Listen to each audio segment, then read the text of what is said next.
What's up, everybody? Welcome back to another episode of Go Talk with Marcus, powered by Poddex, fueled by Goat Fuel. Once again, joining me on the show is Brian Bolster, Bolstered Up Sports, episode 26 of 32. We're almost there. We are almost finished with all 32 teams in the NFL offseason. Nice to have Brian back on the show to talk about his Tennessee Titans. What's up, man? How you doing? I'm doing great. I appreciate you having me on to talk the Titans. It's always good to talk football in general, but especially when you get to talk about your own team, maybe try to help fuel some of that offseason hype. I always enjoy it, and definitely talking with you. Episode 26, that's impressive. It's been a lot to keep up with. Obviously, start with the Jaguars making our way through. This marks the end of the AFC South. There won't be any more AFC South episodes after this, obviously, because your Tennessee Titans won the AFC South last season, locked up the number one seed in the AFC, which I thought was quite impressive given what was a pretty up and down season as far as the injuries left and right. Coach Vrabel obviously winning Coach of the Year last season, and rightfully so. When you start that many players and still manage to win the conference, you're a damn good coach. Before we kind of dive into Derrick Henry and what he looks like potentially this season coming back off injury, let's talk about the quarterback situation, which maybe a situation, maybe it's not. Your Titans drafted Malik Willis this year in the draft. You've got Ryan Tannehill, who's played really good football for the Titans since he's been in Tennessee. I think it's safe to say that Ryan Tannehill is going to be the starter come week one. Do you foresee, what are the odds in your estimation that we see Malik Willis, if at all, play football this season as the starter for the Titans? I'd say 0%, unless Ryan Tannehill gets hurt or unless he plays football on a lower level than essentially he's ever played. I don't think we'll see Malik Willis. I think they've drafted him. I like the pick, third round. You take a swing for the fences, kind of a project, if you will, not necessarily looking to get him on the field right away, but after a season, maybe even two, when that Tannehill contract ends, then you're going to have somebody in-house that you've gotten a chance to work with that could be your future quarterback. And I think that's how they see it. I still think that they believe in Ryan Tannehill. And I'd be shocked if Malik Willis played, but if he did, I'd be excited. Because to me, that means he was ready earlier than they thought, or at least most people would have thought, and he's going to be the real deal. I just think it's going to be Ryan Tannehill this year, and a lot of the offseason narrative has just been fueled by that really bad playoff game, which we all know about. It was not the best performance by Ryan Tannehill in that playoff game against the Cincinnati Bengals. I think it was one interception, one touchdown, 3 interceptions. Despite playing good football last season, he had 3,700 yards, 21 touchdowns, 14 picks. He did kind of come down a bit from his 2020 season when people were talking about him potentially being MVP, where he threw for 33-7. Ryan Tannehill is still a good quarterback. I love this for the Titans. I think we've gotten so used to, and there's nothing wrong with it, but I think we've gotten so used to seeing young quarterbacks come in and start in week one that like the art of having a young quarterback just wait a bit, I think has been lost. I think this is what's best for Malik Willis. The Titans don't stand anything to gain from starting Malik Willis at all this season. They have a lot to lose, though. I mean, this is a really good football team. There's been some loss. You trade away AJ Brown on draft night. There's no more Julio Jones anymore. And we'll talk about that a little bit later. But this team is still a good team. We'll still be right in the thick of things as far as the playoff picture is concerned. But it's really, I think, all dependent upon how great Derrick Henry is. And I think Derrick Henry is the best back in football. He missed, half of the season, the back half of the season last season with a foot injury. He's likely going to be back and healthy. We see all of his offseason workouts, and they just get crazier by the year, it seems. Is Derrick Henry still the best back in football in your mind? Because, we saw Jonathan Taylor kind of come out and have a phenomenal season last season. Nick Chubb's, I think, kind of always been hovering around the conversation. You look at fantasy reports, and people are obviously still very high on Christian McCaffrey and Saquon Barkley because when they're healthy, we know what they can do. Is Derrick Henry, though, still the best running back in football by your estimation? He is. He gets that benefit of the doubt. Like when we've seen him on the field, he's another one where people just want to point to the playoff game and be like, oh, okay, him coming off of the foot surgery with a plate in his foot, was kind of underwhelming. And then just throw away the previous 2.5 years. So to me, he still gets that benefit of the doubt. I know running backs age quickly, but he is still 27, and I know the carry numbers. But he's not your normal running back. So he's going to be able to outlast more carries than most running backs. And to me, he gets that benefit of the doubt to remain as the best running back in football. I have no real problem when somebody says Jonathan Taylor, Nick Chubb. But to me, they've both had their issues. Nick Chubb is somebody that's needed to stay healthy, hasn't had to deal with the volume of carries, and Jonathan Taylor was awesome last year, but it's just 1 year. So to me, I'm taking Derrick Henry over that. I think he's going to be back to his old self. Now, if he gets another injury this year, then I'll start being really worried. That's my only concern is injury, and specifically that it was a foot injury for just such a big guy. It's like when a tight end starts to get that foot injury because he's that size. That makes me nervous, but healthy, yeah, I'm taking Derrick Henry. I mean, Derrick Henry is a phenomenal talent. He's been constantly improving over the last 3 years, and I, before the season started, expected him to break the single-season rushing record because with the extra game, and given that he was like 30-some-odd yards short of doing it 2 years ago in 2020, it just felt like the writing was on the wall. What's crazy about Derrick Henry is he missed half the season. He still finished top 10 in rushing yards. He had 937, and he finished top 10 in touchdowns. He had 10, which is tied 6. So he's absolutely incredible. I love Derrick Henry. It's truly a sight to behold. I think what's good for the Titans, and this is just, as an outsider looking in, I think what we saw was in Derrick Henry's absence, it seemed like they had a nice balance with the two backs that they had on the roster to kind of still keep that running game present so that the offense can still stay as balanced as it is. Do you think that they will rely more on their second and third string backs this season, given that he is coming off the injury that is in his foot, and given that, running backs don't have a long shelf life? You want to make sure that because of how great he is, you can extend that shelf life as much as possible, because as long as Derrick Henry is at the top of his game, the Titans are going to be one of the better teams in football. Maybe not a Super Bowl contender, but at the very least, a perennial playoff contender with a shot to go all the way. Yeah, I do. They drafted Hassan Haskins out of Michigan, who I really like, another physical back. And I think they are going to use him early in the season, especially. As the season wanes, I think if in an ideal world they're having a good season, okay, now Derrick Henry is going to start ramping up again, and Hassan Haskins will start to get some limited touches. But I think especially early in the season, they're going to want to rely on their RB2 a little bit more, because that's when Derrick Henry gets better, the second half of the season. I think they felt comfortable with the workload for Derrick Henry because, in my estimation, and I think many others, they got a very favorable, fair contract with Derrick Henry, where it's like $12 million a year. It was only 4 years, not some crazy number that we've seen for like Zeke or even Alvin Kamara going back, right? So I think they felt fairly comfortable in not protecting him too much. Last year may have caused a little bit of concern, but you hit the nail on the head. Like last year, even when Derrick Henry was out, their running game was awesome. Like it didn't just even hang on. Dante Foreman got himself paid. He was great last year. He won my fantasy league last season. Yeah, he was great. I was really hoping that they were going to be able to keep him because he was like Derrick Henry Jr. out there, at least for half a season. Yeah. And, it kept progressing to the point where towards the end of the season, I was like, man, he's too good now. They aren't going to be able to keep him. But I think Hassan Haskins will be a very viable RB2 that will provide that physical presence that's, not just a third down kind of back. So I think they'll be able to give him a solid chunk of carries, especially that first half of the season. And the Titans running game is in good hands. So we're in August now, but let's just go all the way back to April. Let's talk about draft night for a second, because I don't think we've talked about this since it's happened. I don't think. So you're walking the draft, and the commissioner comes out and announces that the Titans traded A.J. Brown to the Eagles. What was your initial reaction to that news? Initially, kind of upset. I think the writing was on the wall, but A.J. Brown's my favorite player on the Titans, right? So now that A.J. Brown's gone, he's still one of my favorite players.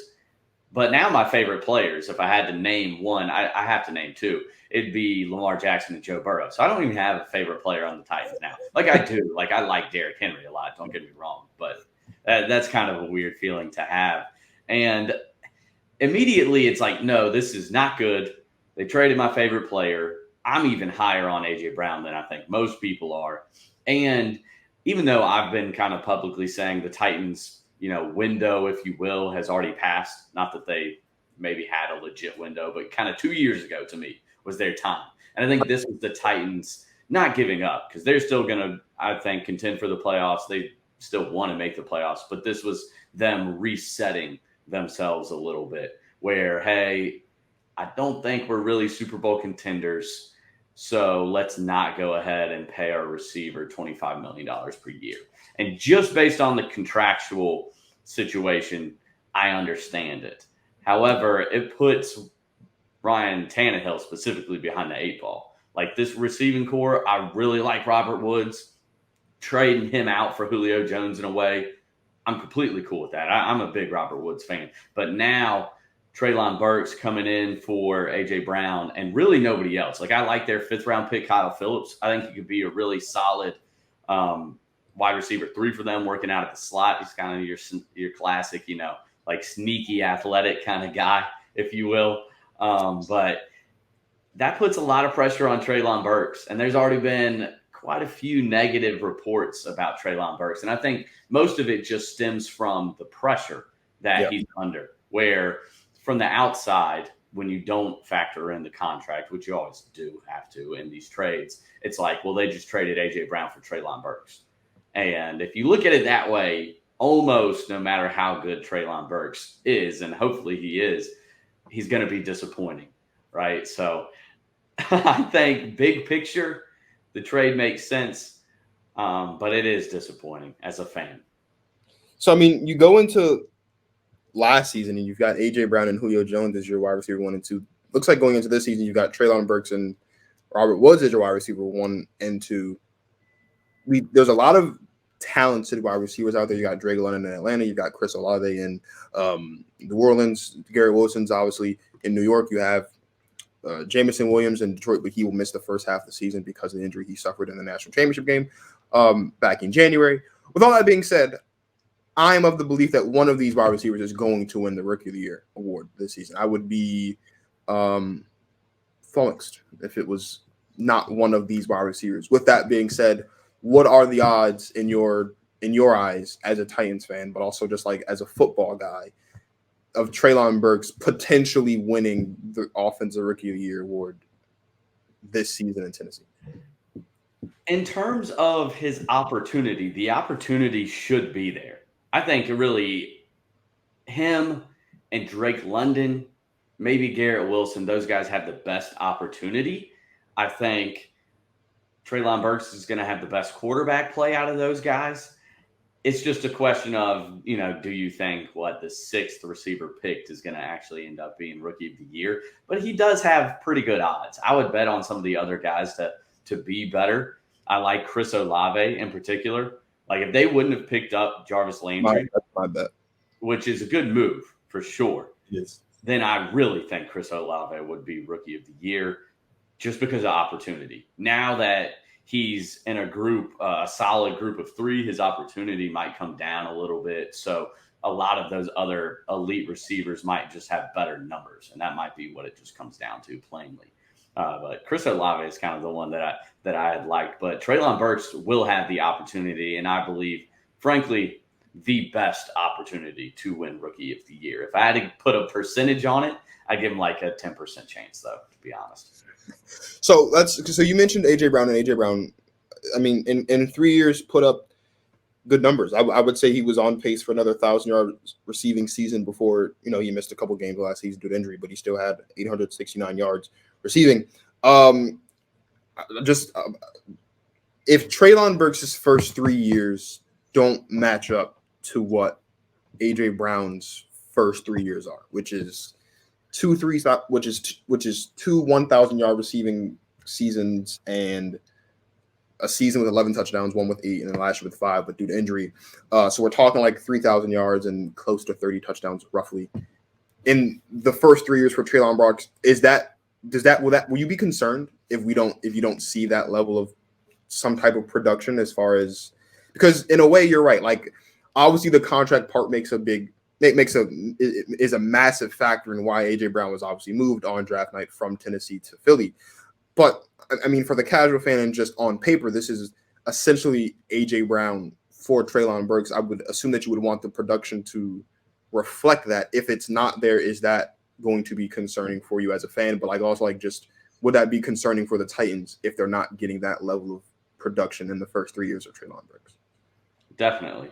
If he's not getting towards that 1,000 yards each, like even his rookie year, but each of those first 3 seasons, that is definitely a red flag. Again, because of the opportunity. And that's one of the things that is actually working in his advantage to kind of win over Titans fans and social media, if you will, is A.J. Brown is a much better player than the numbers would say. And part of that, and again, if I'm going to push the positive side of the trade for the Titans, is unfortunately he was banged up a lot. He wasn't healthy all the time. And so Treylon Burks is in a good position where he's not replacing somebody who put up 1,500 yards and 12 touchdowns multiple times. It's really in 1,000-yard season or 1,000-yard season and roughly 10 touchdowns. That's what A.J. Brown was, especially I think his last 2 seasons. Yeah. I know he's injured a little bit. So from a purely statistical standpoint, he's in a good position, but that's also going to raise more red flags if he's not hitting that 1,000-yard, let's say 5-6 touchdowns his rookie year. Like he's got to get to, at least in my mind, at least 800 yards. Touchdowns is a little bit harder, but I'd like to see at least about 5 touchdowns, just because from the standpoint of if he's not, that's a red flag because the opportunity is going to be there. And then just as a Titans fan, more than, the individual player statistic case, is if he's not doing that, the Titans offense and at least passing game is probably in trouble. That or somebody that was a late round pick has exploded. Because if we can't get our at least receiver 2 on paper to 800 yards, then I don't see how Ryan Tannehill's getting to at least 3,500 yards, which in today's NFL is a fairly low mark. In today's NFL, it's like 3,500 yards is like the bare minimum. It seems like because everyone's doing it. So, you mentioned Robert Woods, and I'm not gonna lie. When I was going through the Titans record, and I have to change it, I neglected to remember that Robert Woods is on the roster. So I have to change my record prediction for the Titans. But he is coming off of an ACL injury. He was with Los Angeles, the Rams last season. He is a Super Bowl champion, but he didn't play in the Super Bowl. But a champion's a champion, so it doesn't really matter. Do you expect him to be back to his old self, which is what we saw before he went down, and which is kind of right before Cooper Kupp really took the next step in the second half of the season? Do you like this tandem? Not comparative to A.J. Brown and Julio Jones, but just like this tandem of Treylon Burks and Robert Woods heading into the season. Do you think this is going to be a productive and probably one of the more underrated 1-2 punches at the receiver position this season? Underrated potentially, yes. Again, I'm a big Robert Woods fan. Like, to me, he can do it all. He's versatile, great route runner, great hands, great blocker. Like, he does everything. You can even get him the ball in the backfield. He really can do it all. So, and I think he's going to be healthy. All the reports have been he's way ahead of progress going back through the offseason. Since he did get hurt earlier in the season as opposed to later, he should be back completely healthy. So I really like that. It's just going to be, I'm not sure if he can be your complete wide receiver 1 at this point, because he is starting to age a little bit, and I'm not sure that he can all the time win as your number 1 receiver, especially stretching the field vertically. So that's where we're going to need Treylon Burks to come in, help stretch the field vertically, and then run after the catch on a lot of crossing routes. Not that he's the same player as A.J. Brown. I know a lot of people have bristled at that draft comparison, but I think it's close enough. And I think that the Titans will use him in a similar way. Again, not that he is A.J. Brown, but I think they'll try to get some of the same production in the same ways, which will free up Robert Woods to do what he's best at. And then they are going to need one other piece, which I know Nick Westbrook-Akeen is a guy that is young. He's flashed at some moments, and he could be somebody who wins on the outside. And then they have Des Fitzpatrick, a 4th-round pick from a couple years ago, a bigger receiver that I think can win down the field as well. Hopefully he takes a step forward. And then Kyle Phillips out of UCLA, that 5th-round pick that I like a lot this year. But he's I see him operating out of the slot. So they're young, they're unproven, and their veteran, who I think, has obviously been the most successful in the NFL, is coming off that ACL. So this wide receiver group, they better have not just one chip, but a couple chips on their shoulders, because they've got a lot to prove, and the team is 100% counting on them. I do think they have the ability. It's just hard to give them the benefit of the doubt right now. They just kind of wait. They got to prove it. That's fair. So we've talked a lot about the offense, and of course, there's another side of the ball that's defense. So we'll talk about the defense really quickly. This is a defense that recorded, 9 sacks in their playoff game against the Bengals.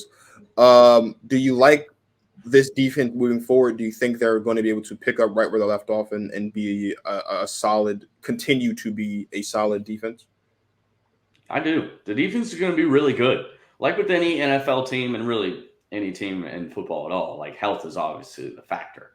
But their front line, I really like. Jeffrey Simmons is a great defensive lineman. Like, he's not just good. To me, he's number 2, right behind on Aaron Donald in terms of any kind of interior defensive lineman. So essentially take out your Bosa brothers, your Myles Garrett, your TJ Watt. Any interior guy, I'm taking Jeffrey Simmons, number 2. He's unbelievable, and he's only getting better. He's really young, as opposed to Aaron Donald, who's aging now. And then Kevin Byard in the back end, the safety. So I think they have a great player on the front line and in the back end. Linebacker is just kind of solid all the way around. Harold Landry took a big step in his pass rush. And Bud Dupree, he should be healthier. He's got to stay healthy, but he's going to be better than he was last year. I feel pretty dang confident about that. Everything is pointing in the right direction for this defense. Christian Fulton took a big step forward. We needed him last year. He showed up, cornerback out of LSU, young player. Really, the question mark on this defense, in my opinion, is the depth at cornerback. And they're in a position right now where they're going to be relying not only on a young player in Christian Fulton to be essentially their CB1, but also Caleb Farley, their first-round pick from a year ago, who's battled injuries really forever, going back before the NFL. He's got to stay healthy, but he's got all the talent in the world. And then we selected with our 35th overall pick this year, Roger Mccreary, a cornerback out of Auburn. So we need at least one of those guys to step up, be a solid starter. We got some depth, hopefully, with the guy who loses that battle, and then Elijah Molden, another young corner. And then I think you've got all the makings of a top 10 defense. To me, I tell everybody, with Mike Vrabel, you're going to get a team, and specifically a defense, but a team in general that's going to overachieve. And I think that's what happened last year with the Titans. Like, the defense was not expected to be good. Then they were just getting dogged after that week 1 loss to the Cardinals, where it all looked bad. Don't get me wrong. And then they just progressed throughout the year. They really stepped it up. They overachieved and got that 1 seed, which I know they got slandered for that. But it's like, that's what you want to do. Just because you overachieved to get there, I mean, really, that's just a credit to those players and coach. And, of course, that's why Mike Vrabel won Coach of the Year. So let's talk about the schedule and in relation to where they'll finish. It's a tough schedule. Number 1 schedule, obviously, you win the division, you get a tough schedule.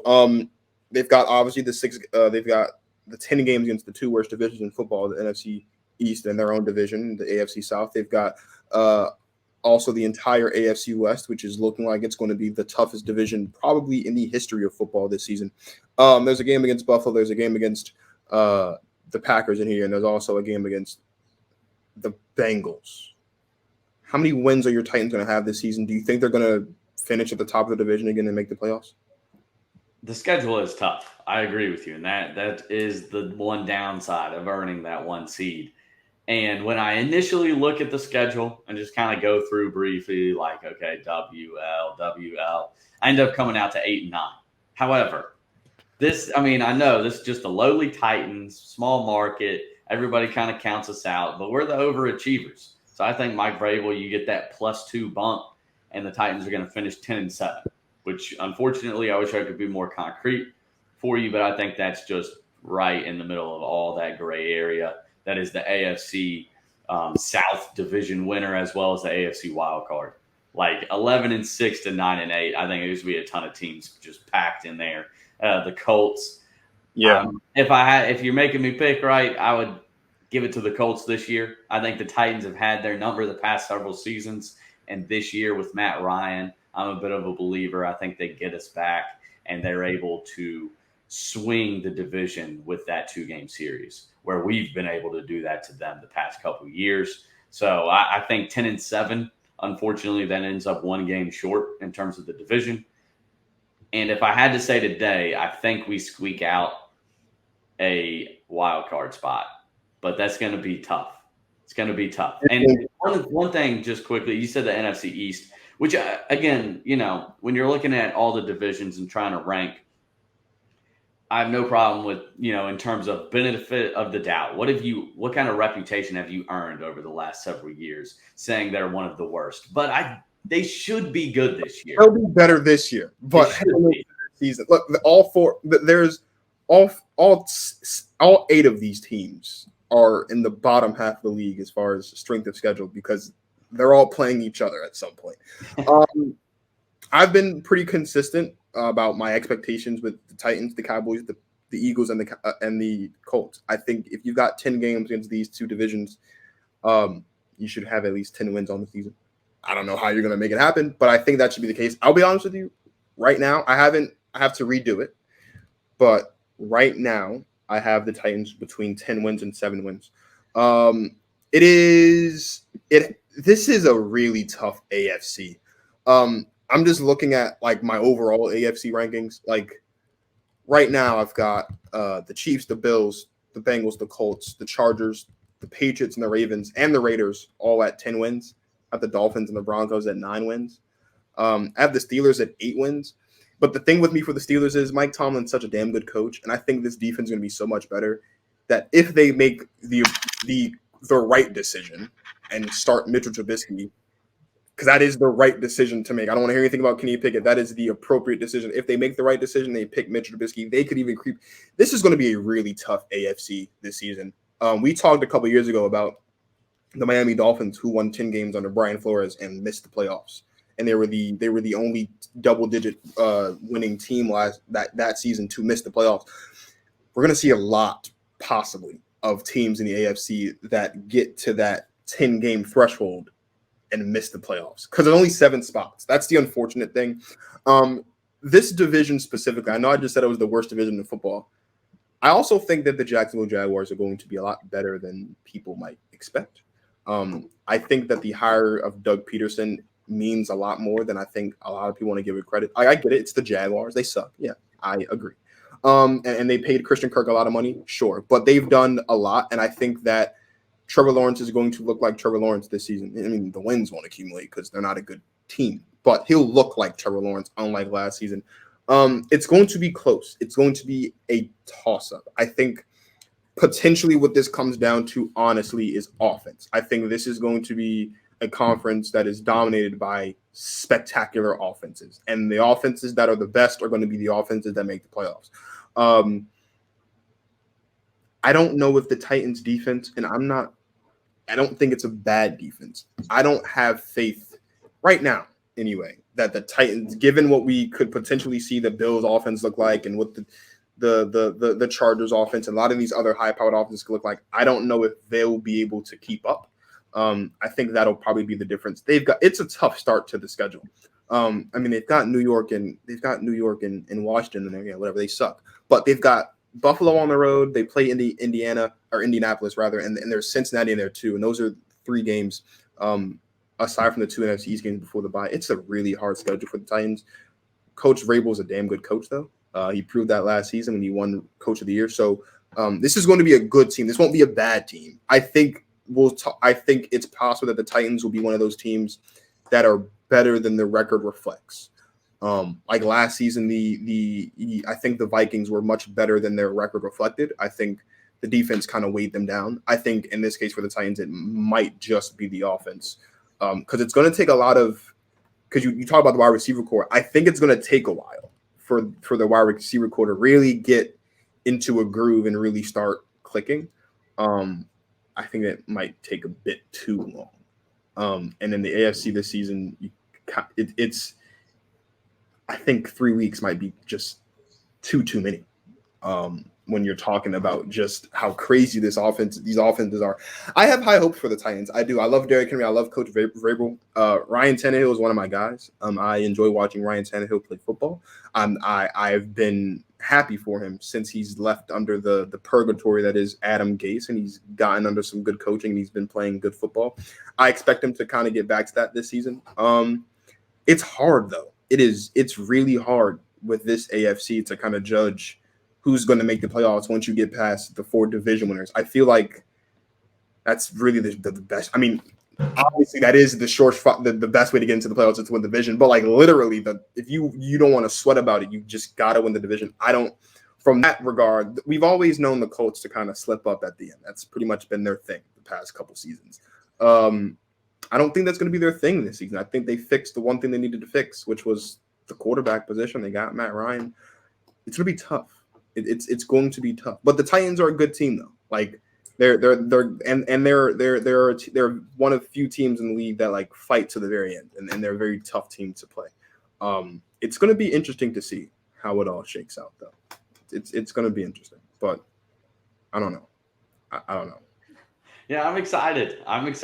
It's almost, football season, and I'm ready for it. The NFL's to me, it's easily the best pro league. It's going to be exciting each and every week. I've got rooting interest really across the league, but of course the Titans always stay number one.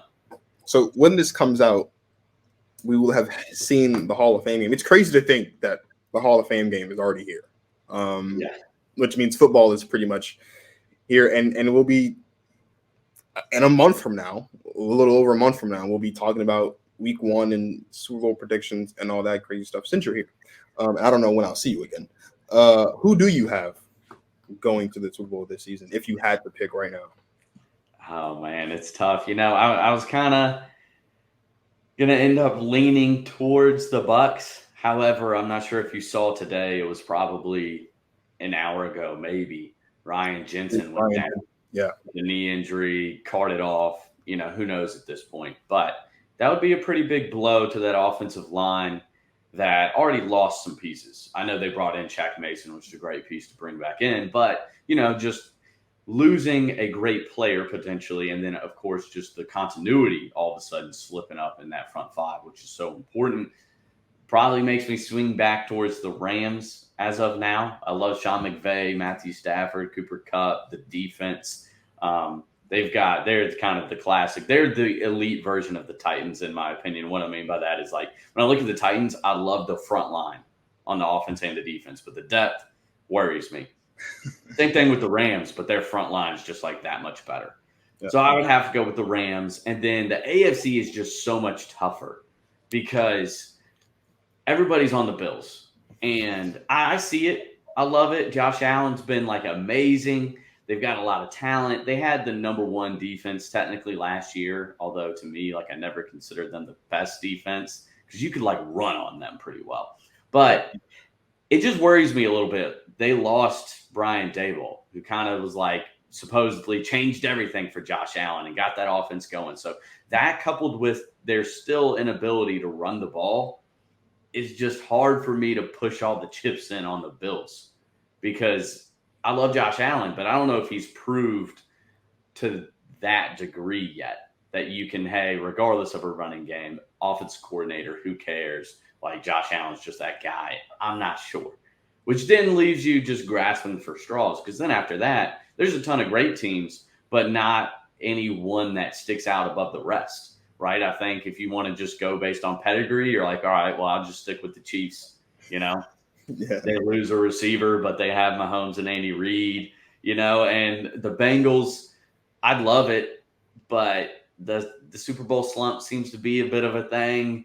And I know they've improved that offensive line like crazy on paper, but I think they're viewed a little too positively right now. Like, the defense was technically below average last year. People forget that. I know they played pretty good in the playoffs, but it's tough for me to pick them as the favorite. So if I had to pick today, a long way to say I'll go with the Chiefs. I'll go with Mahomes and Andy Reid. I mean, there's nothing wrong with the Chiefs, picking the Chiefs. I mean, they've not only have they been to, they've hosted all 4 of the last AFC Championship games. It's definitely a safe bet. I've been Bills Rams, but I think my picks changed since I made my pick. I haven't officially made my pick. I'll make it soon. But by the time this comes out, I will have made my pick because I'll make my pick on the 2-year episode, and that'll come out before this. So my pick doesn't matter because you guys know my pick. But it's nice to hear that Brian's pick is the Chiefs and the Rams, which is the Super Bowl I think we should have got a couple years ago, but one pre-snap penalty kept us from that. But whatever. Maybe we'll get it this year. It's always a pleasure to have Brian on the show. Please, Brian, tell everybody where they can find you and all your content. Yeah, thank you very much for having me on. It's always a pleasure. You can find me Bolstered Up Sports on TikTok, on Twitter is where I'm most active. So appreciate it if you check me out on that. I'm putting out generally daily content, and I enjoy doing it. But now that it is football season, I've got to focus on real football, keep the main thing, and I appreciate you, Marcus. I appreciate you, man. It's always a pleasure to have you on the show and talk sports with you. You guys know where to find me on Instagram, Twitter, TikTok at GTP Marcus, on iHeartRadio, Spotify, Apple Podcasts, and YouTube. Go Talk with Marcus. About 70% of you that watch the show don't subscribe to the show, which I kind of find hurtful. So you should subscribe to the show if you're going to watch the show.